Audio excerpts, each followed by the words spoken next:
This is good advice. I have a lot of experience with New Year's resolutions. Take those sound clips, move them up to the front as a little like teaser line. Like just like play this little teaser line and then say, all right, let's get into it. I think you should definitely do that because that's gold right there, Jerry. That's gold. I'm going to take you telling me to move it as a teaser and make it as part of the teaser. This is going to be the teaser. People are going to hear this at the beginning of the show. Oh my gosh, your advice that you just gave me changed my life.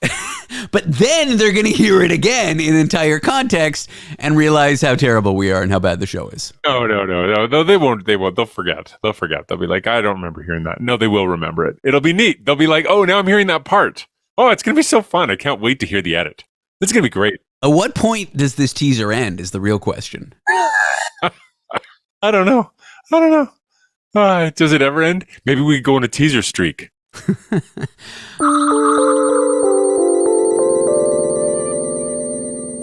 All right, let's get into it. This is Going Well, I think, with David Cooper, and I'm David Cooper. This is the only show where no one's listening.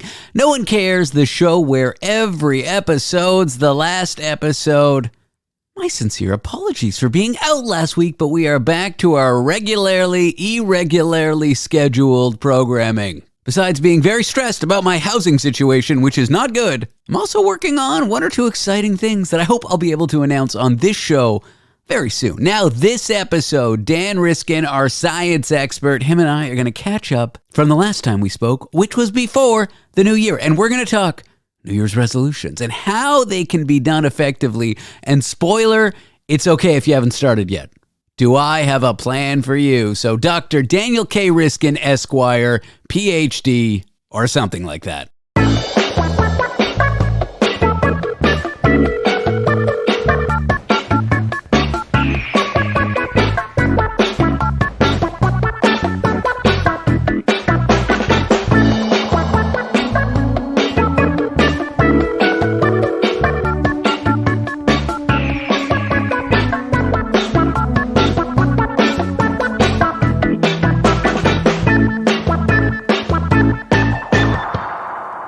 The man, the myth, the legend.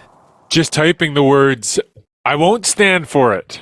Oh, because I was late to your changing of the time at the last minute?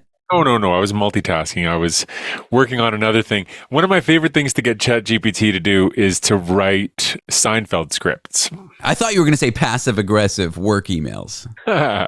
No, this is not a work email. It's a side project. How are you, David Cooper? Did you get a haircut over the break? I did, thank you for noticing, and I showered, so it's kind of tame. Hygiene, part of the New Year's resolution for me. Do you do New Year's resolutions? I don't, but I've been reporting on New Year's resolutions because there's this psychology paper about how you can use streaks, like doing something every day as a motivator to get your resolution done. So instead of saying, I just want to eat better or I want to get more exercise, you say, I want to go to the gym at least 4 times every week for at least 20 minutes or something like that. I want to talk about this in a moment because I've had insane luck to the point where we wouldn't be talking here today if I hadn't have done this pretty much to the T as this paper describes. Really? Yeah, we'll get to it. But I just got excited about it. I know it's the new year. I haven't seen you since the new year. How was the holidays? You went to the island nation of Florida, as I understand? Yes, we went to Florida. I have to admit, I did come down with a small bug, the likes of which I cannot recall getting whacked by a bug that hard in a long time. I was like fever dreams and so much sinus pressure that I couldn't sleep. Like it was a mess. And I totally ruined my Christmas and then ruined the days after Christmas for everybody who was with me in Florida. So I was the monkey from Outbreak and I feel it sort of tainted my memories. It was a very nice trip and everybody else had a nice time in that initial period, but I just feel guilty for making everybody sick. And I'm, sulky about how much time I spent lying in bed. It was awful. Now, did you test for COVID? Was it COVID? Because I got COVID. Oh, did you? Well, congratulations. Mazel. I may have had COVID. I tested negative, but I mean, if it wasn't COVID, it was RSV. And if it wasn't RSV, it was the plague. I don't know what it was, but it just like my head felt like it was going to explode. It was just so much pressure. It was crazy. That's wild. How was your COVID? Was it bad or was it one of these minor ones? I mean, the night where I tested positive, it felt like the night I got my first vaccine. Like I had fever, chills, but it was like 100. Why do Canadians express fevers in Fahrenheit? It's like certain things, like human height, we use feet and inches, but we're still good with meters. Yeah, I think that with temperatures, though, you get the divisions between decimal points on the Fahrenheit scale are narrower than the divisions between Celsius ones. And so you can give a more precise, even if not more accurate, more precise number. So you could be like, well, I'm 100.2 or 100.3, whereas in Celsius, maybe those two numbers wouldn't differentiate. So maybe that's why. I had 100.9, so I kept telling Miranda, my girlfriend, I have 109 fever. 109, because I'm a hypochondriac. But yeah, everyone talks about how Celsius is so useful. 0 is when water freezes, 100 is when water boils. But I just had this idea, Fahrenheit is extremely useful because 100 is where a fever starts. So there is some logic to it. It's a round, even number. Everyone complains about how American systems aren't multiples of 10, blah, blah, blah. But what's a fever in Celsius? Like 37 point something, 38? We don't even know. I certainly don't know. I know our normal body temperature is 37. I don't know what a normal body temperature is in Fahrenheit. I'm a mess. 98.6. Thank you. You're welcome.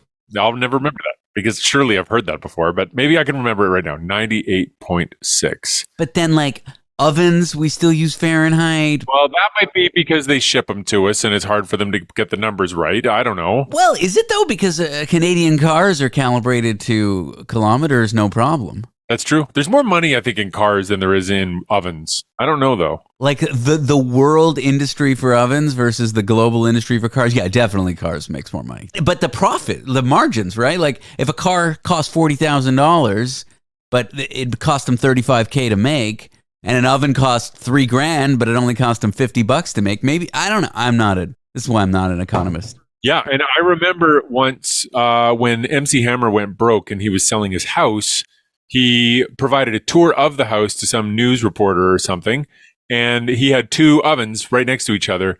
His kitchen had two of everything, and it was just an example of how when you're MC Hammer and you're making so much money you don't know what to do with it all, you're like, sure, for the kitchen, just two ovens, just in case we want that.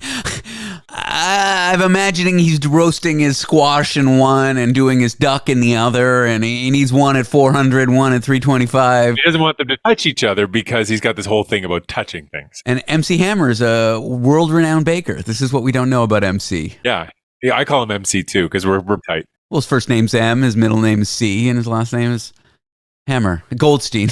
It's like Hammer Goldstein, yeah. Hyphenate.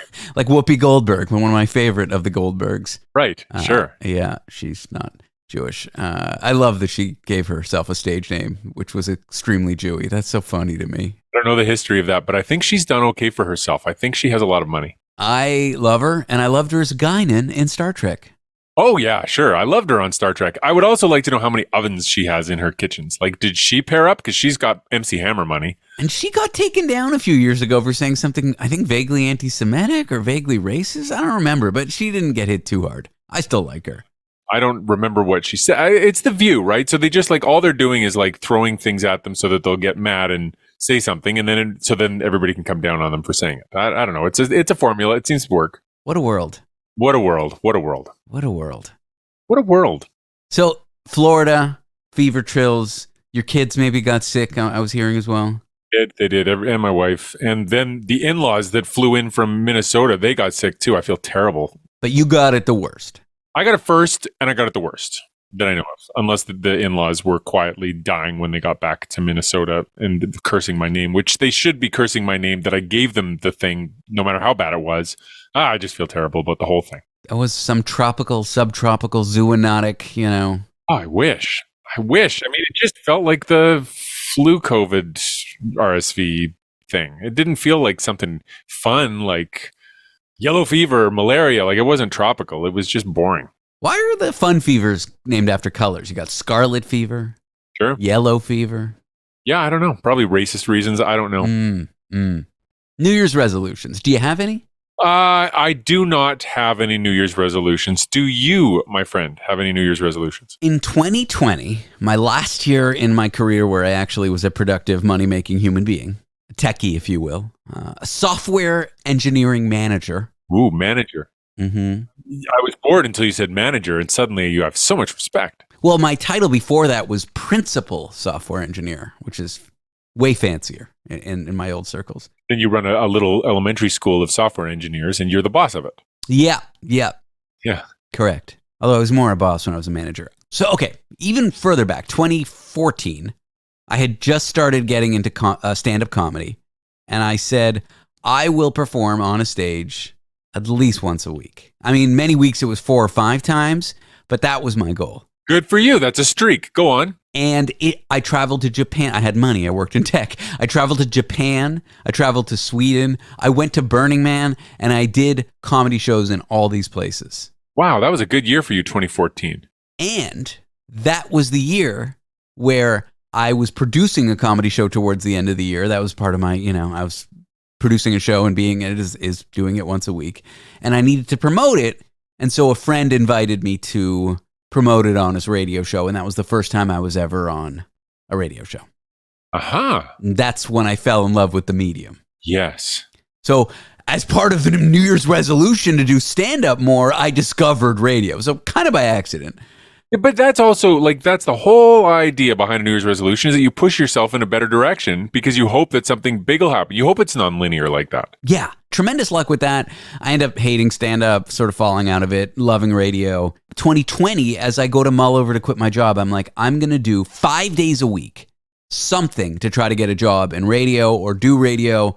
And doing the small radio show I was doing at the time wasn't enough. I need to email producers, station managers, program managers, meet people who are in the industry, do appearances on other people's shows, anything.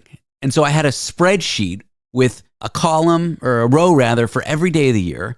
And I had to put 5 in for the week. And if I did 4 in a week, I had to do 6 the next week. So I was kind of easy on myself. There was a way to make up, but I had to, do it. And that's how I met the former program director of News Talk 1010, who got me the job at iHeartRadio. What, you emailed them out of the blue? No, I hounded my friend George Strombolopoulos to, do you know anyone? Do you know anyone? Do you know anyone? And George was like, okay, I know one program director. So I followed up with him, and then I got and then the meeting with him was something that I kept following up for, because if I had to do something in a given day, and following up with someone with something, I was really fastidious about it. And I'm doing that this year. I have a spreadsheet, and the goal is get a decent job, or at least work towards it. Doing this podcast isn't enough. That's kind of the goal of the thing. But I wouldn't have had the job that I had, and I wouldn't have met you. Honestly, I wouldn't have probably been on radio, period, because I wouldn't have been so rigorous about doing stand-up in 2014 that I never would have been invited on the radio and discovered I loved the medium.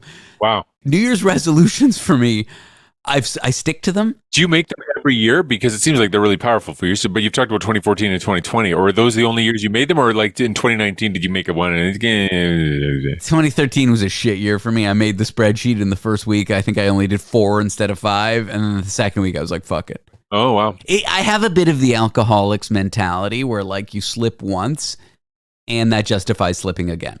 When I was drinking, it's like, okay, well, I fucked up and drank and showed up at work drunk and got in a fight with a friend, and my girlfriend's mad at me, and fuck it, I drank yesterday, and I screwed up, even though I wasn't supposed to, so I'll drink today. Or the kind of mentality I'm a piece of shit, I did this bad thing, I let myself down, so I'll just let myself down again today because I've already done it. It's not healthy.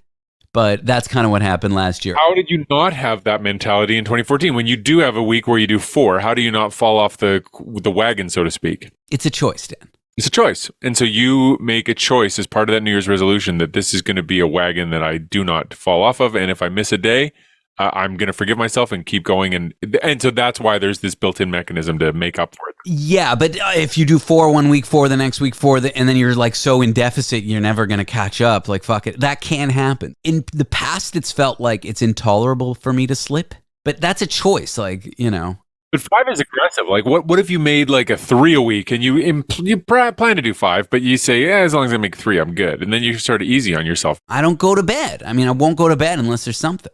And if it's 3 a.m. and I know I need to email this person at this radio station who I'm supposed to meet with, or somebody told me I could follow up with them, or email this person who said they let me be a guest on their show, I schedule at 3 a.m. an email to go out the next morning. Oh, I see. But does 3 a.m. count as the day before? Yes, even though it goes out the next day, it counts for that day. Before you sleep. Okay, yeah. Yeah, I had a streak going for a couple of years where I had to run 5 kilometers every day, but I could miss a day anytime I want. I just could never miss 2 days in a row. That was the rule. So basically, I ended up running almost every other day. Right? Like as soon as I created that gap, it was like, okay, well then I run half of days, and then I'm still achieving my goal, and that's all I have to do. So every other day, I would run 5 kilometers at least, and I would run farther some days. What if you're sick? If you're sick, you run. If you're so here, the day that I almost lost it, it was 10 at night. I'd had a beer. I was at the Toronto Maple Leafs hockey game with great seats. I was right up against the boards. I got these seats from somebody at Bell, like back in the day.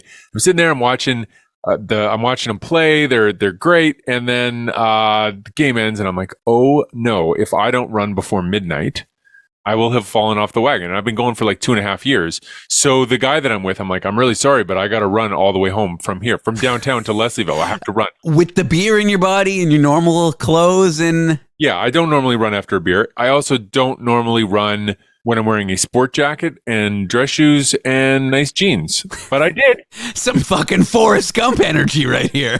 I did. I ran all the way from downtown where the hockey game was, all the way back to Leslieville. And the guy that was with me, he was my neighbor. He's a super nice guy. This guy named Ryan. He ran with me too. Huh. So, and then he insisted that we had to keep drinking after that. And then I couldn't say no. I was like ready for bed, but then he's like, if I ran with you all the way here, you got to come out for a drink. So then we ended up having a couple drinks. Absolutely. Wow. It's a nice story. Now, I want to just reiterate this alcoholic's mentality and why it's so damaging. The idea is if you slip on your sobriety one day, that justify like, oh, I was a disappointment to myself. I'm a piece of shit. I drank when I wasn't supposed to. I'm an alcoholic. The next day you wake up and it's like, well, I did it yesterday, so I can break my commitments today. I have a problem with this mindset, although I try to work through it. And part of this, okay, I can make up for a missed day the following week is a built-in mechanism to not be so hard on myself, but also a built-in mechanism that if I slip, I can catch up without, breaking the rigidity, the rule. So I can kind of have this structure that is like streak-like, and I'm a bit neurotic, and it's intolerable for me not to make it, while having simultaneously a built-in mechanism to have little slips and not be too hard on myself, because I will be too hard on myself, which is what happened last year, but that's besides. I kind of wanted to be. I wanted to feel like shit because I just lost my job and all that. My question is, with the running, is there a mechanism for you to catch up, or the day that you slipped was the day that you ended? Yeah, it stopped. I didn't make it. And then I was like, well, I guess that's done. And then I moved on to larger distances less frequently, and I didn't make it a streak, but that's come and gone. And so, I don't know. I've been trying to sort of get back into running, but I haven't made it into a streak. But as I talk to you, I realize that if I'm serious about it, I should just make it into a streak. So maybe I do need to get back into the streak thing. I've never actually done this, but I do advocate for this. New Year's resolution should start February 1st because everybody's trying to do them January 1st and all this stupid pressure, and people sign up for gym memberships. Gyms love New Year's resolutions. Oh, yeah. They never use them. And I think if you're really serious about it, just do it February 1st because there's no social pressure. It's not trendy. You really care. I've never actually done this. I like that. I'm doing it. You're talking me into this. I think I might do this. It's good advice. People who have a lot of experience fucking up and knowing a lot about stuff and not necessarily doing it. Like people who are totally insane give really good kind of psychiatric advice because they've been through it. I've been through these motions of screwing up. I am an alcoholic and I haven't slipped since February 8th, 2019. And I do worry about the day that I do. Do you count the days? Like, do you know how many days that is? No, but I know it's February 8th. I mean, I know I'll hit 5 years. Sorry, September. Why did I say February? Because we were talking about February. It was September 8th, 2019? September 8th, 2019. And I know that I'll hit 5 years in September 8th, but I'm not counting the days. That's cool, though. There are apps, There's I think the app's called Streaker or something like that, and you pull it up and it tells you how many days it's been. I don't like this streak mentality because it's got a real built-in mechanism to once you miss a day or a week, you just give up. And that's not a good way to... But also, the idea of giving up being so intolerable to you that you don't is also a helpful mechanism. So I don't know what the balance is. I think I found it where you're super fastidious. You're coming up on 5 years without having a drink. So something's working. Sure. but I worry about the day that I slip. Like, what's gonna? I've been rambling a lot. Are you going to do a New Year's resolution this year? Well, now you're making me think I need to get back on my running thing. I should get back on the running thing because I liked it when I had it going, and it wasn't that hard to keep. Like, it's pretty easy if you the mechanism of like having a day off in between, and only 5 kilometers. Like, the nice thing about that is like I would regularly run 8. That was like my distance. I had a route, and I was like, 8 kilometers. If you say 5, then as you're running, you're like, all right, well, I've already done that. I'll just keep going here, but at least I've got a check mark, something like that. On Tuesday of last week, I prepped a deck for someone in radio to pitch my show. I prepped audio clips for another person, and I met with someone in the industry in person. I did 3 things that day. These things I do a lot. Right. But it's one check mark. I see what you mean. Yeah. And it can be as much as like emailing my agent to be like, hey, can you follow up with this person? Like, it can be a small thing, but it has to be something. So is that your resolution? Is that what you've done this year? Is that your resolution is 5 a week? 5 a week. Like, it's stupid shit. I mean, it's like kind of tacky to even say about it, but like, meet with a mentor, apply for a job. Yeah, but you just showed how that got you exactly doing that in 2014 was so helpful for you. So it's not that stupid. Yeah. Or like doing a guest spot on a show where I don't regularly do a guest spot. Doing some social media bullshit. Like, it's all little stupid things that are part of the job. But yeah, it's like hustling, I guess. Hustle a little bit every day. Yeah, hustle a little bit every day. It also, when you go to bed, you feel like, okay, I did do something. Yeah. Because that's one of the things about being a freelancer where you're trying to like get gigs and all that stuff is like sometimes a few days go by and you're like, have I done anything? Have I just stopped? Have I disappeared? Would anyone notice? Those kinds of feelings. I understand those. Oh boy, we're getting deep now. I know if I disappear, no one will notice. I also know I crave disappearance right now, but the idea of people noticing is so painful and embarrassing. It's like the idea of my funeral. This is going to get really dark. Oh, I wasn't going to funeral. I was just like people not getting an email. I'm pretty on the level right now. I'm like pretty much in remission with the major depression, but I've had moments where I've wanted, like, it's just ideation. I haven't gone to the edge of a bridge or anything, but I've had suicidal ideation. And what's really ugly is I start thinking, well, if I go, my funeral's going to be so embarrassing because people don't like me. I can't bear the thought of like people noticing for a second that I'm gone because so few people will notice in such an embarrassing way that I have to stick around even though I want to go. Like, that's how ugly the thoughts get. You're like, oh God, I can't. That is, well, I mean, I'm speechless. I don't know what to say. I mean, Is that ugly? Is that dark? It is. It's sad. But I'm glad that you're not there now. And it's, I mean, if you're ever flirting with that, give me a ring. I'll stop it. I mean, or give me a ring any other time. I don't know. Just whatever it is that keeps you out of that mess. If I'm part of whatever keeps you out of that mess, just take advantage of me and that or whatever it is. I've been out of that mess for a while. Good. The real thick of it is when I was going through my divorce and I had a drug problem and I was drinking and I'm like, sobriety has served me well. Have you ever seen a show called Don't Hug Me, I'm Scared? No, but I love it based on the title of it. I just discovered it yesterday. It was like somebody in the New York Times wrote like, here's a thing I found that is very weird. And it's like these 3 puppets. Actually, 2 of them are puppets and one of them is a guy dressed as a puppet. And it's so weird. Like one day the guy opens his newspaper and it says that he's died. He's like, oh, that's strange. I didn't know I'd died. And then like a coffin appears and like takes him away and buries him. He's like, so what do I do now? Oh, I've made some friends and there's these maggots eating his leg. Like, it is so dark and so weird. And it's got music and it is hilarious, but it's also like, it gives you an emotional feeling of like, oh, this is scary. This is like, it's actually scary. It's actually scary. But it's all playful and happy and British with all these like accents. Anyway, I recommend you check that out. There's 6 episodes. They're on YouTube. It's my new favorite show. Don't Hug Me, I'm Weird. I'm Scared. Don't Hug Me, I'm Scared. Yeah, I recommend you. I've only seen the first 2 episodes, and Lord God, I'm not the same person I was 24 hours ago as a result of having seen those. They were weird. All right, let's get into the science behind rigidity around New Year's resolutions. Because you had these stories, and they got me thinking. This is something I've been wanting to talk about on the show, about how New Year's resolutions have helped me.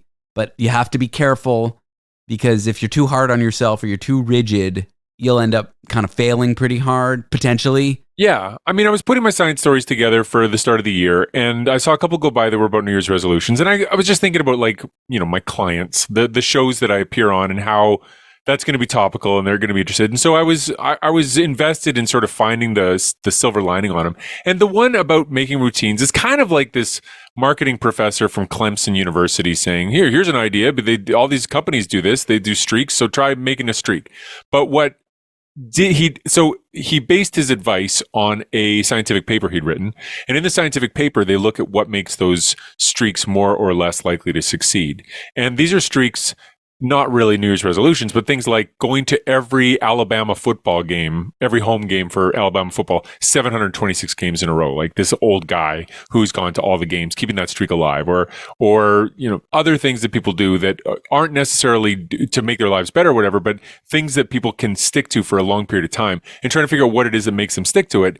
And what they found is that if the streak is part of your identity, if being on that streak is part of how you present yourself to the world and you see it as part of what makes you you, that is a streak that you are much more likely to stick with than one that is good for you, or that is easy, or whatever, or that you give yourself a bigger upside, like a big reward at the end of it. Whatever it is, it's the identity piece. And that resonated for me because when I was running, I was really proud of the fact that I was running, and I would identify, I would caveat a little bit and say, I'm not a runner, but I do run. And I was kind of proud of that. Right. And now, like, I don't use that same one. I got to interrupt. My girlfriend loves Taylor Swift, but she says she's not a Swiftie. And now I'm mad at you and I'm mad at her, but go on. That makes perfect sense to me. What about that statement angers you?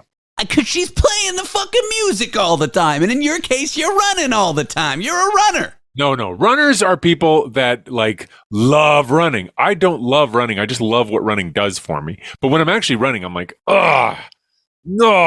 When I'm going out the door, I'm like, I know I'll feel better when I'm done. And then I come back and I'm like, I feel so much better. That run was great for me. But I don't like running. Runners are like, I just have to be running. I just have to push myself. I ran until I puked the other day. It was awesome. I think this is one of these cases where these two are synonymous and you don't see it. No, it's different. It is different. It is different. It is different. It is different. And for the Swiftie thing, like, Swiftie has a whole cultural connotation. Like, there's a bunch of people that call themselves Swifties. It's kind of like if you act like a feminist, but you don't want to call yourself a feminist. It all makes sense to me. Okay.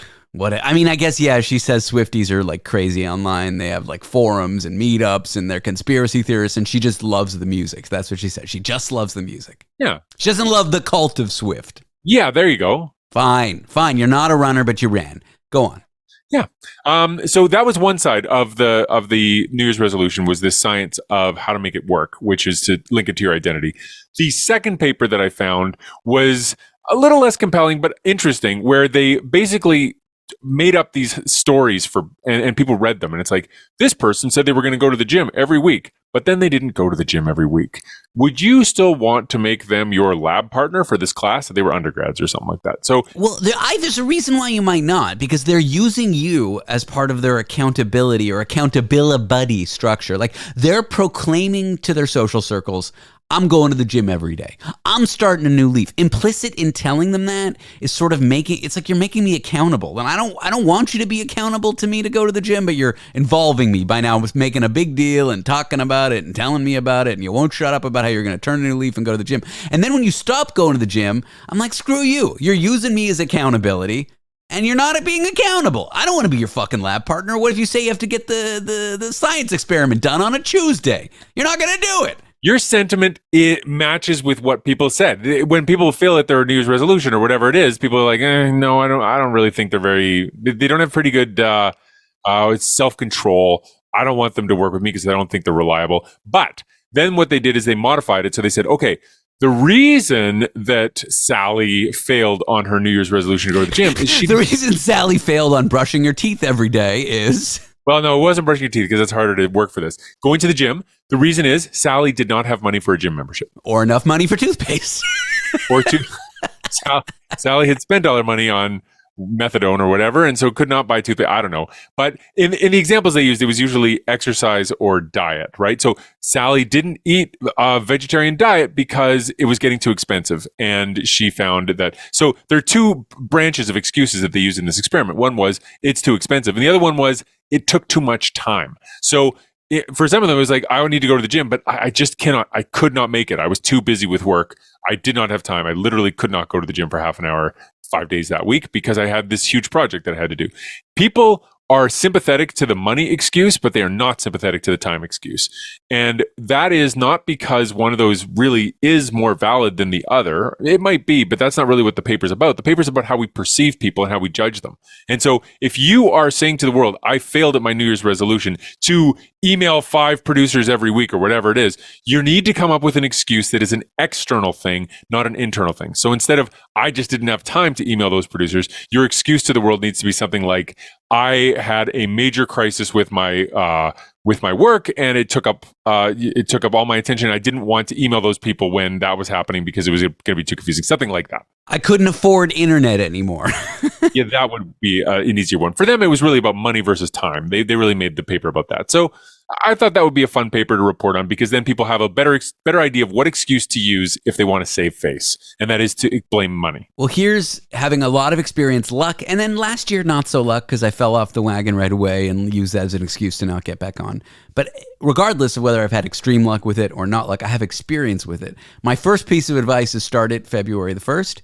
My second piece of advice is maybe wait till March the 1st to start telling everybody about it. Yeah, that makes sense. To have it going for yourself. Start doing it before you make you're asking your peers for to be responsible for you by telling them. Yeah. Also stressful. If somebody comes to you and says, I have gone running every single day this month, you're like, awesome. That's great. I hope you keep it up. If somebody comes to you and says, this coming month, I will run every single day, then you're like, oh, this is awkward. Because what if you don't? Then you have to report back to me. You put a lot of pressure on them. Yeah, and leave me the fuck out of it. I don't want to be part of your weird mind games that you're playing with yourself so that you'll run more that you may not do. Yeah. Tell everybody about your New Year's resolution a month after you've kept it up and start it on February the 1st because there's no social pressure and weirdness and it shows that you're serious. Yeah. I like it. This is good advice. I have a lot of experience with New Year's resolutions. Take those sound clips, move them up to the front as a little teaser line. Just play this little teaser line and then say, all right, let's get into it. I think you should definitely do that because that's gold right there, Jerry. That's gold. I'm going to take you telling me to move it as a teaser and make it as part of the teaser. This is going to be the teaser. People are going to hear this at the beginning of the show. Oh my gosh, your advice that you just gave me changed my life. But then they're going to hear it again in entire context and realize how terrible we are and how bad the show is. No, they won't. They'll forget. They'll be like, I don't remember hearing that. No, they will remember it. It'll be neat. They'll be like, oh, now I'm hearing that part. Oh, it's going to be so fun. I can't wait to hear the edit.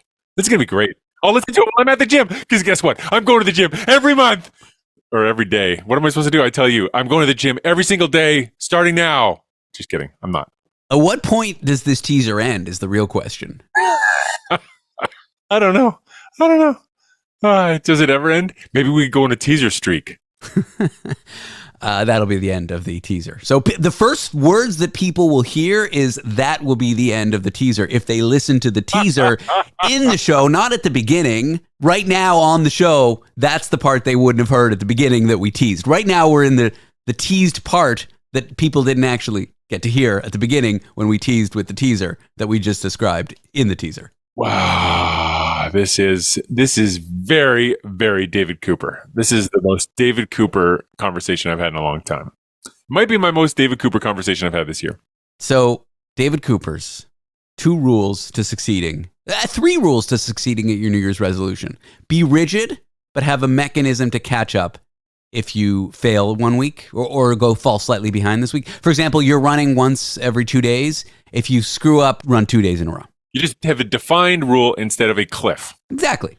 And it kind of is a cliff because if you start if you miss 100 days. That would really get you, right? If you did it as an exponential function, if you miss a day, you have to run 2 days in a row. But then if you miss another day, if you miss a second day, then you have to run 4 days in a row, something like that. Or just don't be so fixated on January the 1st. If you fuck up in a month, start it again the next of the month and go March for whatever, let's say it's June 14th to June 14th. You can, there's mechanisms to. June 14th is not good for me. I'm pretty busy that day. Look, I just mean make mechanisms to forgive yourself for being a shithead and breaking your commitment to yourself and starting a renewed commitment. Yeah. Okay. So mechanism to catch up for missing the commitment. Still make it pretty rigid, though. Yeah. So there's mechanism to catch up, still pretty rigid. Start February 1st.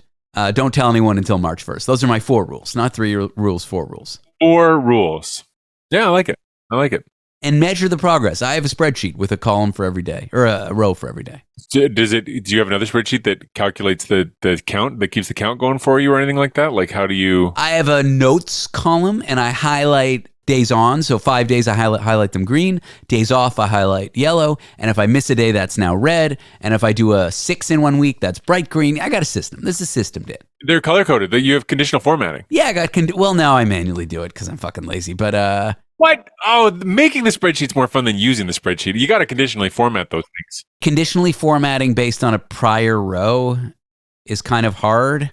And adding borders based on conditional formatting, you can't do on Google Sheets, and I use borders. Oh, Google Sheets. I'm using Excel. I know Excel is like the old people's spreadsheet program, but I do like Excel. I really do. It's better than It's one of Microsoft's great products, but you really do have to know how to use it because it's fucking made in the 1940s with all kinds of crazy shit that like wouldn't be intuitive today, but people now have learned it. Yeah. Whereas Google Sheets kind of takes the more, okay, it's a little more intuitive if you've never seen a spreadsheet before and you weren't trained on Excel in the 90s when computers functioned a certain way. Yeah, I think like Excel spreadsheets. I'm like equals function, open parenthesis, blah, blah, blah, blah, blah, blah. I mean, Google has all that, but it's also just like intuitive, dragging and dropping's intuitive and this kind of stuff. Now anytime you and I get into an Excel conversation, you can bet the listeners are like, oh, beep that. You got to beep that. Didn't mean to swear. I don't swear. Fine. I'll bleep you saying shit. I have every time you've sworn that I've bleeped in a little mini sizzle reel ready to use to blackmail you at any time. Good. Yeah, New Year's resolutions. I've already overshared about it. I've overshared. I shouldn't have told anyone until February 1st. Are you an oversharer? See what I did there? Yes, obviously I am. My life's work is oversharing. I've turned oversharing into an art form, Dan. Now, is it good? Is it good art? No, but it's art. There happens to be a scientific paper about oversharing that I want to share with you. It's a paper about why we overshare, and it's making the argument that we overshare because of these evolutionary drives that are not rational. The idea is that this sort of straw man hypothesis that the paper fights against is this idea that when you decide to overshare, it's because you've done a calculation in your head and you've said, if I overshare, I'm kind of vulnerable, but they're going to like me. I'm going to do the math. It's worth it. I want them to like me. And so you do the math and you're like, okay, I'm going to overshare this time. And then later you're like, I didn't do the math very well. But what they're saying is that there's no math. There's no rational anything. It's all emotional. And it's the more emotional you feel, the more likely you are to overshare because it's like this release when you feel a certain kind of tension. And they have these arguments about why that's good for group selection. And I don't believe their arguments. But the idea that it's emotional, I think, is pretty compelling. So I have anxiety. I'm anxious all the time. I'm as anxious to interview you as I am to public speak in front of 1,000 people, as I am to say hello to the barista. It's almost like that scene in The Hulk when she asked the Hulk, how do you prevent from being angry? And he's like, no, I'm always angry, Like, so even when he's not angry, he's always got control over it. I'm always at a 10 for anxiety. So anxiety is actually a superpower because public speaking is not so bad for me. Doing stand-up comedy is not so bad for me because everything is bad for me all the time. You should put that in the reel too at the start. No, the reel's already perfect. It is good. I remember it. It was fun. You should end with the reel too. Just use the reel all the time. So I think maybe I overshare because I'm anxious all the time. But I don't really see it as a vulnerability because I overshare with everyone. Like everyone knows everything about me. But I'll talk about my intimate details of my sex life with Miranda on the radio, no problem. But then I have these friends who like when they have a sexual problem that they wouldn't share with anyone, they'll be like, okay, I can tell David because he's told me all these things and I can trust him. So you do get a benefit. Well, I'm like, you can't trust me. I tell everybody this shit. I'm not your safe space. Plus, I have a big mouth.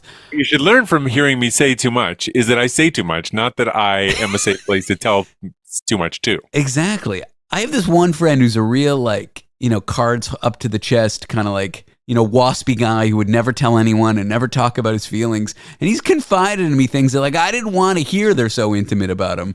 And I'm like, now I got to carry this burden. His thing isn't erectile dysfunction, but imagine it was. Like if I had erectile dysfunction, I'd tell everybody, Right. Comedy gold. Yeah, but then he would tell me, and now I got to hold the secret. Fuck that. Is there a benefit to oversharing, or we're feeling more emotional? We do it. By their definition, oversharing is when there is not a benefit. When you've done it and then you're like, ooh, that was bad. And now I'm going to be canceled because I wrote that Facebook post about how I really feel about that person and Whoopi Goldberg or whatever it is. Like, and maybe oversharing is what we're talking about, the Whoopi stuff too. It's like, but it usually happens when you're emotional. And they actually cite some interesting papers where they show that people are more likely to overshare the day of a funeral, when there's a big emotional day, or if they're in a fight. Obviously, when you're in a fight, you'll say things that you regret afterwards. But also, even just if you watch a really sad movie and then you hang out with somebody, you're more likely to overshare in those contexts. And so they really believe that it's this, once the emotions start coming out, we feel this tension and we feel like confiding and telling people our secrets is going to make us feel better. But they liken it to a dangling carrot. They say it doesn't really work, and then you just regret it afterwards. Well, I imagine you feel better in the moment, but then you're like, what the fuck have I done? Right. Now I've got something else to worry about that's even bigger. Yeah. Yeah. I'm just thinking about times that friends unloaded on me, and I'm sure they did it because they thought I overshared and I was a safe space. Right. And I'm bad at keeping secrets. But I mean, you said, okay, so it changes the nature of your relationships with other people because they see you as an oversharer, so they feel safe to share with you. But then how do you feel emotionally when you've overshared? Like, you go on the radio and you're like, all right, I have this thing that I'm feeling very anxious about. And then you talk about it and then you're like, all right, I've shared it. Does that make you feel better or worse? I don't know. I've given this a lot of thought. The idea of like, well, here's what I'm vulnerable with, or here's what I could be made fun of. So I'll tell you on my terms so I can own the narrative. Uh-huh. You know, like I'll make fun of me, or I'll say I'm terrible, so that if you make fun of me or say I'm terrible, I'm like, yeah, I know that. I own that narrative. You took the wind out of their sails because now they can't use it. There's that. I like to get people, I like to create a space while performing where other people feel like they can share things they've never talked about before. Uh-huh. There's like a lot of reasons for it. I enjoy observing, listening to, consuming works of art, consuming interviews, consuming media where people overshare. You know, like there's a lot of reasons why I like doing this kind of stuff, but I don't know. Was that an answer to your question, or? Yeah, that is an answer. I mean, if you're cultivating a culture of it, and for you, it's part of your art too, right? Is you're creating a space where oversharing is part of the ecosystem. Yeah. So there's that. I had a train of thought there. I lost it though. I guess that's not important. What a great way to end. I'll just land it there. Yeah, it's interesting.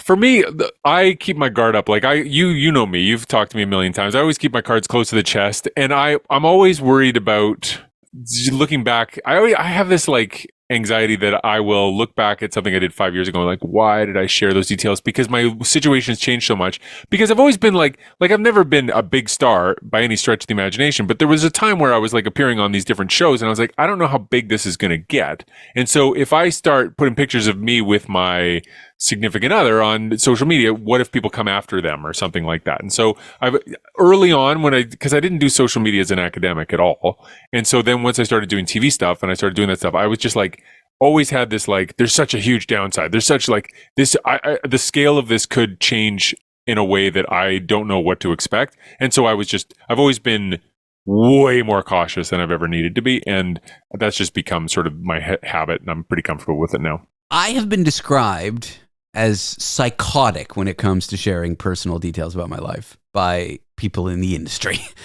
I have not yet really, little things, but had consequences from it. I've had listeners who've reached out and made me uncomfortable with the way they speak to me about intimate details about my life that I've shared. I've had to set boundaries or block people. Yeah. I don't know. I think it's more like I'll deal with I trust my ability to deal with circumstances like that should they arise, than live in fear of those circumstances. Yeah, I think there's wisdom there because we are more resilient than we give ourselves credit for. I think the anxiety about how I would handle the future if this happened or that happened, like the research I've seen shows that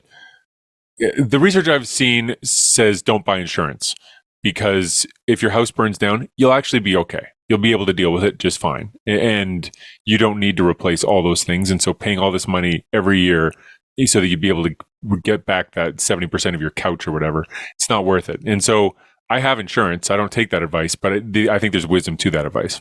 Yeah. And in terms of looking back and being embarrassed or worried about things I've done so many things that are so cringy.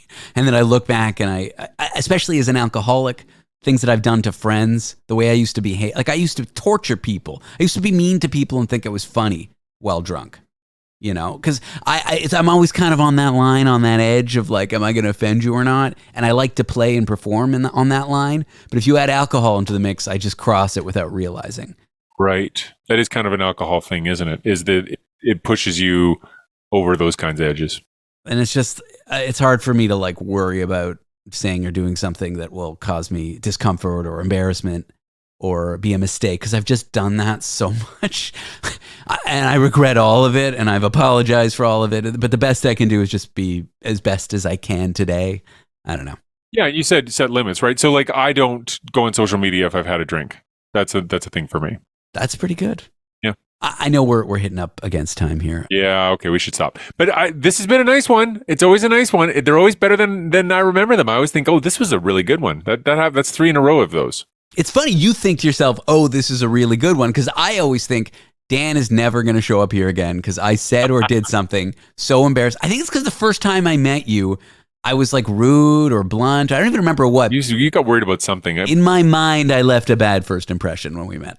Nah, no, there's no bad. And we're past first impressions now. Now I'm on the latest impression. I just imagine every time you see me, it's the last impression is all. We're past first impressions. We're on to the last one. Dan, thanks for coming here. Thanks for doing this. Appreciate your time. It is a pleasure. All the best. Thank you for your time.